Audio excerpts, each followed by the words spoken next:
మీ పిల్లలు ఫారెన్లో చదవాలనేది మీ కల? మీ కలను నిజం చేసే ఏకైక సంస్థ విదేశ్ కన్సల్ట్స్.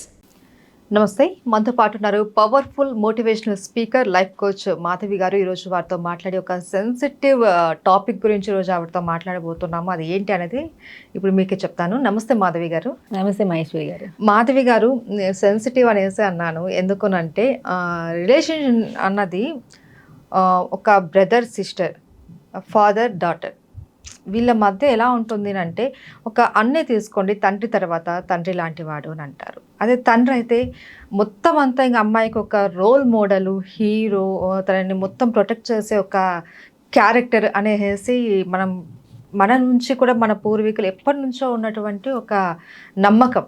కానీ ఇప్పుడు చూస్తుంటే ఆ నమ్మకాలన్నీ పోతున్నాయి. మన సొంత కొడుకుని నమ్మలేకపోతున్నాం, హస్బెండ్ని నమ్మలేకపోతున్నాం, ఇంట్లో ఒక అమ్మాయిని వదిలి వెళ్ళాలంటే భయం అవుతున్న పరిస్థితులు ఉన్నాయి ఇప్పుడు. ఎందుకంటే ఈ మధ్యకాలంలో మనము న్యూస్ చూస్తూ ఉన్నాం. చెల్లిని ప్రెగ్నెంట్ చేసిన అన్న, కూతురిని ప్రెగ్నెంట్ చేసిన తండ్రి. ఇవి చదివినప్పుడు అసలు ఏంటి, మనం ఎటు వెళ్ళిపోతున్నాం, ఎక్కడున్నాం మనం అన్న ఒక డౌట్ వచ్చేస్తూ ఉంటుంది, భయం అవుతూ ఉంటుంది.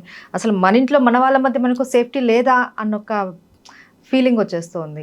అసలు ఇలాంటివి విన్నప్పుడు ఎందుకురా ఈ లైఫ్ అని అన్నట్టు బాధ చేస్తూ ఉంటుంది. సో అలాంటి వారికి మీరు ఎలాంటి మోటివేషన్ ఇస్తారు? అసలు ఏంటి రిలేషన్షిప్స్ ఎందుకు ఇలా అయిపోతున్నాయి? యా, సూపర్ వండర్ఫుల్ క్వశ్చన్ యాక్చువల్గా. ఎందుకంటే సొసైటీ అలా ఉంది అని వాళ్ళు మీరు చెప్పడానికి తెలుస్తుంది అందరికీ. అంతే, సొసైటీలో ఒక రిలేషన్ మీనింగ్ లేదు. ఒక అన్నా చెల్లిన బంధం, ఆ స్వీట్నెస్ ఏదైతే మనం ఇందాక అనుకున్నది, ఆ స్వీట్నెస్ లేదు. తల్లి తండ్రిలో నాకు బాధ్యత లేదు ఇక్కడ. సో అది ఎంత రాంగ్ సైడ్కి వెళ్ళిపోతుందో సొసైటీ అన్నది మీ క్వశ్చన్ వల్ల నాకు అనిపిస్తుంది అండి. ఎందుకంటే starting if you talk about it, ఒకప్పుడు ఇంట్లో మీరు పాతది ఇప్పుడు మనం కంపేర్ చేసుకుంటే కూడా పాతకాలంలో పేరెంట్స్ చెప్పేట విధానం ఎలా ఉంటుందంటే, నీకు ఇంట్లో తమ్ముడో చెల్లో పెడితే మీకు అంతగా రెస్పాన్సిబిలిటీ ఉంటుంది అన్నట్టుగా మాట్లాడేవాళ్ళు. అరే నీ చెల్లు పుడుతుందో లేదా నీకు అన్నయ్య పుడుతున్నాడో, తమ్ముడు పుడుతున్నాడో, ఏదో ఒక సిబ్లింగ్స్కి చెప్పుకుంటూ ఉండేది. బట్ ఇప్పుడు ఏమైందంటే కొంచెం మనకి వాళ్ళు కరెక్ట్గా కమ్యూనికేట్ చేయలేకపోవడం తప్పు జరుగుతుంది. అయితే విత్ ద టైమ్ ఆఫ్ పుట్టినప్పుడు ఫస్ట్ చైల్డ్ అయిపోయింది, సెకండ్ చైల్డ్ అప్పుడు సెకండ్ చైల్డ్ బాధ్యత ఏంటి అంటే, యాజ్ అ పేరెంట్గా నా బాధ్యతేనా ఇది కాకుండా మీ సిబ్లింగ్కి చెప్పండి, వాళ్ళ సిబ్లింగ్ మీ ఫస్ట్ సన్ డాటర్ చైల్డ్కి, అరే ఇది నీకు ఇప్పుడు నేను కన్సీవ్ అయ్యాను, నా కడుపులో బేబీ ఉంది కదా, ఈ బేబీకి నువ్వే అన్నవో అక్కవో, సో నేనే కాదు ఇక్కడ, నువ్వు కూడా రెస్పాన్సిబిలిటీ తీసుకోవాలి, నువ్వు కూడా బాగా ప్రేమగా చూసుకోవాలని చెప్పాలి. అది చాలా వరకు మనం ఈ చెప్పడం జరగట్లేదు. చాలా మందికి ఏమవుతుందంటే ఇలా ఒకటి చెప్పాలా అన్నది కూడా తెలియదు. అంటే చెప్పినంతగా చెప్పండి, దాని ఏంటో ప్రాసెస్ చెప్పక్కర్లా పిల్లలకి. బట్ ఒక కంపల్సరీ మీరు ఆ ఫీలింగ్ ఏదైతే ఉంటుందో, బేబీకి టచ్ చేయించడం, ఇవన్నీ మనం వాళ్ళతో ఎక్స్ప్రెస్ చేయించవచ్చు. బికాస్ ఈ ట్రావెలింగ్ ఏదైతే ఉంటుందో చాలా ఇంపార్టెంట్ చైల్డ్ లైఫ్లో. ఎందుకంటే మీరు ఒక్కసారి మీరు సెకండ్ బేబీ వచ్చినాక ఈ ఫస్ట్ బేబీ ఏమవుతుందంటే, నన్ను మా పేరెంట్స్ పట్టించుకోవట్లేదు, నన్ను చూసుకోవట్లేదు, ఎక్కువగా చిన్న బేబీని చూసుకుంటోంది.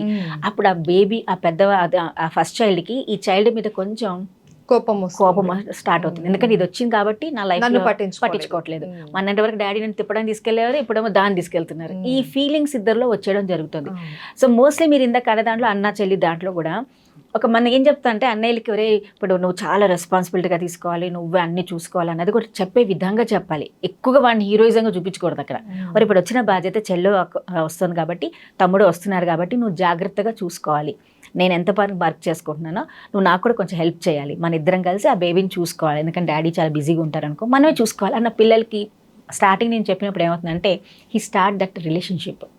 ఓకే, ఇది నా రెస్పాన్సిబిలిటీ కూడా, నేను చూసుకోవాలి అని. సో అయిపోయినాక తర్వాత ఏమవుతుందంటే, ఈ రెస్పాన్సిబిలిటీ షేరింగ్ అంతా బాగానే ఉంటుంది, ఇంట్లో బాగానే ఉంటుంది. ఒక్కొక్కసారి ఎక్స్ట్రీమ్ కేసెస్లో ఏం జరుగుతుందంటే, ఎక్కువగా మనం డిపెండెన్సీ నేర్పిస్తూ ఉంటాం అమ్మాయికి ఇంట్లో. ఇక్కడ రాంగ్ కాన్సెప్ట్ కూడా జరుగుతుంది. మనం ఏం చేస్తాం అంటే, ఒక అబ్బాయిని ఏమంటాం, నువ్వు నీ చెల్లిని చూసుకోవాలరా, నువ్వే ప్రొటెక్టర్, నువ్వు ఎక్కడికైనా వెళ్తుంది అంత పాటే వెళ్ళాలి అన్న చెప్పి ఏం చెప్తున్నావు అంటే, ఆమె చాలా weak, you are the main person అన్న క్రియేట్ చేసేటప్పుడు ఇక్కడ ఏం జరుగుతుంది అంటే, అమ్మాయి అప్పుడు వీక్గానే ఉంటుంది, ఆ అబ్బాయి చాలా స్ట్రాంగ్ అనుకుంటారు. తనకి అనుకోకుండా ఒక రకమైన ఫీలింగ్ స్టార్ట్ అవుతుంది, అబ్బా నేనే ఈ అమ్మాయిని చూసుకోవాలి కదా, ఇంకా దీనికి ఇది ఏం చేసుకోలేకపోతే నేనే అంతా దీని దగ్గరుండి చూసుకోవాలన్న ఫీలింగ్ వస్తుంది. Don't teach that. రెస్పెక్ట్ నేర్పించండి. రెస్పెక్ట్ అంటే ఇది నీ చెల్లో, నువ్వు చక్కగా చూసుకోవాలి, ఇద్దరికిద్దరు చక్కగా ఒకరికొక షేర్ చేసుకోవాలి, నీకు ఏదైనా ప్రాబ్లం వస్తే నీ చెల్లికి చెప్పుకో, నీ చెల్లికి ప్రాబ్లం వస్తే నువ్వు తెలుసుకో అని ఇద్దరు మాట్లాడుకోండి. ఏదైనా పని చెప్పాలంటే ఇద్దరికి చెప్పండి. ఆడపిల్ల కదా నువ్వు బట్లారే, నువ్వు మగపిల్లాడు కదా బయటకు వెళ్ళి సరుకులు తీసుకురా, నీ బాధ్యత ఇదే అలా చెప్పినప్పుడు కూడా ఇక్కడ మనం సెపరేషన్ చేసేస్తున్నాం. అప్పుడు ఏమవుతుంది, కంపల్సరీ దీని డామినేషన్ క్యారెక్టర్ ఫామ్ చేసేస్తున్నాం మనం ఇక్కడ. ఇప్పుడు నెక్స్ట్ టైం ఏమవుతుంది, మీరు ఎప్పుడైనా మీరు అన్నట్టు వర్కింగ్ వెళ్ళిపోతూ ఉంటారు, ఇంక ఇంట్లో వీళ్ళే ఉంటారు కదా ఇంట్లో, ఇంక వీళ్ళు ఇంట్లో ఉండి ఏం చేస్తూ ఉంటారు, ఒకరికొకరికే ఉంటారు సహాయం, ఎవరు ఉంటారు ఇంకా. ఎందుకంటే దానికి అన్నిటికీ నువ్వు చెల్లిని చూసుకోవాలరా, ఇంట్లోనే ఉండాలి అలా అనేవరకు వీడికి ఒక రకంగా ఎక్కువ బాధ్యతగా ఫీల్ అయిపోతూ ఉంటారు. అనేవరకు ఏమవుతుంది, ఇక్కడ వీళ్ళ పిల్లలు ఏం చేస్తున్నారు, ఏం చూస్తున్నారు. చాలా వరకు పిల్లలు మీడియాలో చాలా వరకు రకరకాల ప్రోగ్రామ్స్ చూసుకుంటారు. టీవీలో మధ్య మనం సీరియల్స్ చూడండి ఎలా ఉంటున్నాయి, అసలు ఒక రిలేషన్షిప్ మీనింగ్సే ఉండవు, ఏవో చూపిస్తూ ఉంటారు. సో అలాంటప్పుడు మనం ఎలాంటి ఎగ్జాంపుల్స్ పిల్లలకి ఇస్తున్నాం, మనం మాట్లాడే విధానం ఎలా ఉంటుంది, అది కూడా చాలా వరకు మనం సీరియల్స్ చూస్తూ కూర్చుంటాం. పేరెంట్స్ చాలా మంది చూసుకుంటూ ఉంటారు, ఆ సీరియల్స్ రాంగ్ రిలేషన్స్ గురించి మాట్లాడుతూ ఉంటారు. అది మాట్లాడినప్పుడు పిల్లలు కూడా వింటూ ఉంటారు, కానీ మనం పట్టించుకోం. ఎందుకంటే మన పొద్దున వెళ్ళి ఆఫీస్కి వెళ్ళి ఇంటికి వస్తాం కాబట్టి ఏదో రిలాక్సేషన్ అవడానికి టీవీ పెట్టుకుంటాం. అక్కడ మాట్లాడే విధానం ఎలా ఉంటుంది, వాళ్ళు ఎలాంటి రిలేషన్షిప్ మాట్లాడుతున్నారు, కరెక్ట్గా మాట్లాడుతున్నారా లేదా, ఆ రాంగ్ థింగ్ కూడా మనం ఇన్పుట్ చేస్తున్నాం పిల్లలకి. వాడు ఏమనుకుంటాడంటే ఓకే ఇది ఇలా చేయాలి, నేను దీన్ని బాగా దాన్ని ఇలా చేయాలంటే నేను డామినేట్ చేయాల్సిందే. సో అమ్మ సపోర్ట్ చేస్తుంది, డాడీ టీవీ ఇలాంటి చాలా సపోర్ట్ చేసుకుంటున్నారు కాబట్టి మేము కూడా ఇలా చేయొచ్చు అన్న ఫీలింగ్ పిల్లల్లోకి తీసుకురావడం జరుగుతుంది. ఇంకోటి నెక్స్ట్ ఈజ్ మన పిల్లలకి ఎక్కువగా మనం ఫోన్స్ బాగా అలవాటు అయిపోయినాయి. ఇప్పుడు పిల్లలు ఒక రకంగా ఏమైపోయిందంటే వాళ్ళు ఒంటరిగా బతకడం వల్ల చాలా వరకు మైండ్ నిండా వాళ్ళకి రాంగ్ ఐడియాస్ ఎక్కువగా వచ్చేస్తున్నాయి. అంటే మంచి కంటే ఎక్కువగా చెడు ఆలోచనలు ఎక్కువ తెప్పించేస్తున్నాం. ఎందుకంటే వాళ్ళు చూసింది మీరు ఏ మూవీ చూడండి, ఫర్ ఎగ్జాంపుల్ సినిమాల్లోకి వెళ్ళినప్పుడు చిన్న పిల్లలు ప్రేమించుకున్నట్టు స్కూల్ లైఫ్లో నుంచి ఇద్దరు ఒకళ్ళు అద్దంచి ఏదో ప్రేమలో పడ్డారు, లవ్ లెటర్స్ రాసుకున్నారు. వాళ్ళకి ఏం క్లాసెస్ అండ్ 5th క్లాస్ పిల్లలు కూడా ప్రేమలను చూపించేసి వాళ్ళిద్దరు ఎదిగాక మంచి ఎక్కడో కలిసినట్టు మళ్ళీ వాళ్ళకి ఈ చిన్నప్పుడు లైఫ్ గుర్తు చేసుకుని, అసలు చిన్నపిల్లప్పుడు వాళ్ళకి ఏం ఫీలింగ్స్ ఉంటాయి, మరి సినిమాలు పిల్లలకి ఇవే గుర్తుంటాయి.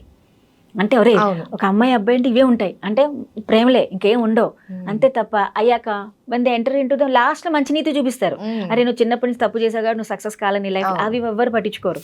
ఈ చిన్నప్పుడే కనెక్టివ్గా ఉంటుంది. అది ఎక్కడ చూపిస్తారు పిల్లలు, అది చూసాక ఇంట్లోనే చూపించగలుగుతారు. అంటే వాళ్ళకి ఇంట్లో దగ్గరగా ఈజీగా దొరికేది, వాళ్ళకి ఆ రిలేషన్ మీనింగ్స్ తెలియట్లేదు కదా, మనం చెప్పట్లేదు, ఆ బాధ్యత చూపించట్లేదు వాళ్ళకి.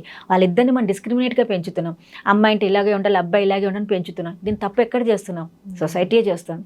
Let them respect each other, ఒకరినొకరు రెస్పెక్ట్ చేసేటట్టుగా పెంచండి, ఇద్దరికి పనులు నేర్పండి, ఇద్దరిని ఒకరికొకరు బాధ్యత తీసుకున్నట్టుగా పెంచండి.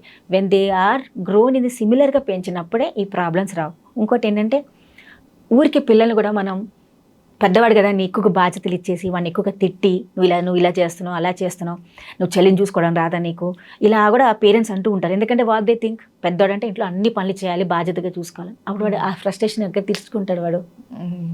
వీకెవరు ఇంకా చెల్లెలు, అంతే కదండి. ఇప్పుడు మీరు ఏ రిలేషన్లో కూడా చూసుకొని ఎవరైతే వీక్గా కనపడతారో మనం అక్కడే చేయగలుగుతాం. తనకు వచ్చిన ఇన్ఫీరియారిటీ కాంప్లెక్స్, తనకు వచ్చిన ఫ్రస్ట్రేషన్, ఈ బాధ్యతలు అన్నీ అనేస్తున్నారు.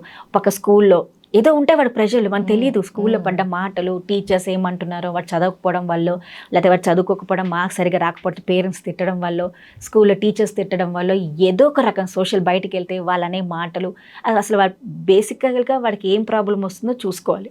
ఎందుకంటే మనం అబ్బాయి తప్పు చేసామని అంటున్నాం కానీ ఎందుకు చేశాడో మనం ఫస్ట్ గమనించాలి. సో ఆ ప్రాబ్లమ్స్ ఎప్పుడైతే పిల్లాడు పడతాడో, అబ్బాయి పడతాడో, వాడికి కూడా ఏదో జరుగుతుంది బయట. ఇప్పుడు మరి ఒక చోట వాడు తప్పు చేశాడంటే వాడికి కూడా ఎక్కడ తప్పు చేస్తున్నట్టే. ఆ సోషల్గా వాడు ఆ స్కూల్లోనో వాడు వెళ్ళిన ఎన్విరాన్మెంట్లో వాడికి ఏమైనా తప్పు జరుగుతుందా, వాడిని ఎవరైనా తప్పుగా మాట్లాడుతున్నారా, లేకపోతే ఇంట్లోనే చుట్టాలన్నా లేకపోతే ఫ్యామిలీ పీపుల్ అయినా తక్కువగా మాట్లాడుతున్నారా, వాడిని ఎక్కువగా ఇన్ఫీరియారిటీగా చూస్తున్నారా, అబ్యూస్ చేస్తున్నారా, వాడిని కూడా మాటలతో బాధ పెడుతున్నాడా, సైకలాజికల్గా వాడు బాధపడుతున్నాడేమో. అప్పుడేం చేస్తారంటే ఈ పర్టికులర్ థింగ్స్ ఏదైతే పారామీటర్స్ అన్నీ ఉంటాయో తనకంటే వీక్గా ఉన్న వాళ్ళు ఎక్కడైతే వీరు తీర్చుకోగలుగుతారో వాళ్ళు అక్కడ చేసేస్తారు. సో అక్కడ ఏం జరుగుతుంది, ఇలాంటి రాంగ్ రిలేషన్స్ మన ముందుకు వచ్చేస్తున్నాయి. సో జరిగినప్పుడు సో ఇంట్లో నుంచి అసలు మీ పిల్లల బిహేవియర్ మారుతుంది, అవునా కదా, మీ అమ్మాయి బిహేవియర్ మీ అబ్బాయి బిహేవియర్ మారుతుంది ఒక పేరెంట్గా మనం తెలుసుకుంటాం.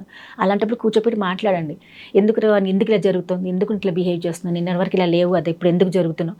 ఎందుకంటే మనం గమనించాం, మనకి ఎందుకంటే మనం బిజీ లైఫ్లో ఉంటాం కాబట్టి పిల్లలు పొద్దున్నే లేచాం, బాక్స్లు ఇచ్చాం, నైట్ వచ్చాం, వాళ్ళు తిన్నాం పెట్టాం అంతేగాని గమనించట్లా. బట్ ఇద్దరు ఇంట్లో ఉంటుంటే వాళ్ళు ఏం ఫీల్ అవుతున్నారు, ఎలా జరుగుతుంది, మీ అమ్మాయితో మాట్లాడండి, వాడితో మాట్లాడండి, ఏం జరుగుతోంది. కానీ మనకు ఆ సమయం లేదు పేరెంట్స్, మీరు అన్నట్టుగా జాబ్ హోల్డర్స్కి. సో బేసికలీ తప్పు జరిగింది అని అంటే వాడి తప్పు ఎందుకు జరిగిందని ఫస్ట్ గ్రౌండ్ లెవెల్ సర్చ్ చేయాలి. అది చేస్తే అతనైనా బాధపడుతున్నాడేమో. సో మనం అక్కడి నుంచి రూట్గా తీసుకుని వచ్చినప్పుడు ఆ పిల్లల ప్రాబ్లం సాల్వ్ అయితే వాడి తప్పు చేయడు. కానీ అదే పేరెంట్స్, ఇంకోటి చాలా ఇంపార్టెంట్ అండి, పేరెంట్స్ అందరు ఇప్పుడు ఎక్కువగా ఈ మూవీస్ అన్న, నాలెడ్జ్ అన్న, ద రిలేషన్షిప్ ఏదైతే ఉంటుందో పిల్లల దగ్గర చేయడం కూడా చాలా తప్పు. వాళ్ళు గమనిస్తున్నారా లేదా కూడా చూసుకోవాలి. వాళ్ళ బిహేవియర్ చూడండి. ఇప్పుడు ఒక తల్లి ఇప్పుడు అలా ఉండట్లు, అంటే ఒక వైఫ్ అండ్ హస్బెండ్ రిలేషన్స్ ఎలా చూపిస్తారు టీవీలో చిన్న చిన్న యాడ్ లాగా ఏవో రకరకాల పిల్లలు చూపిస్తూ ఉంటారు. అంటే వైఫ్ అండ్ హస్బెండ్ రిలేషన్ ఇంత బాగుంటుంది అంటే అమ్మాయి అబ్బాయి ఇలా ఉంటారు అన్న ఫీలింగ్ అబ్బాయిలో కూడా క్రియేట్ చేయడం వాళ్ళం అవుతున్నాం. అంటే ఆ రిలేషన్షిప్ ఎంతవరకు పిల్లలకి చెప్పాలో అంతే చెప్పాలి. ఒక మర్యాద, ఒక లిమిటేషన్స్, అది కూడా మన పిల్లలకి నేర్పించాలి. ఆ లిమిట్ క్రాస్ అయితే కూడా దొరుకుతాయి ఇలాంటివి. సో ఇవన్నీ ఎంత కాన్సెప్ట్ ఉంటుంది మనకి. ఒక పిల్లాడు ఒక పిల్ల తప్పు చేస్తుందంటే దాని వెనకాల ఎంత గ్రౌండ్ వర్క్ ఉందో, ఎంత రూట్ అనాలిసిస్ చేయాల్సి వస్తుంది. అంటే మన బిహేవియర్ కూడా పిల్లల్ని చాలా సఫర్ చేస్తుంది. మనం చేసే పనులు అన్నీ కూడా పిల్లల్ని అబ్జర్వ్ చేస్తూ చేయాలి. దట్ ఈస్ చాలా important. Right. Okay, thank you so much Madhavi garu. Thank you.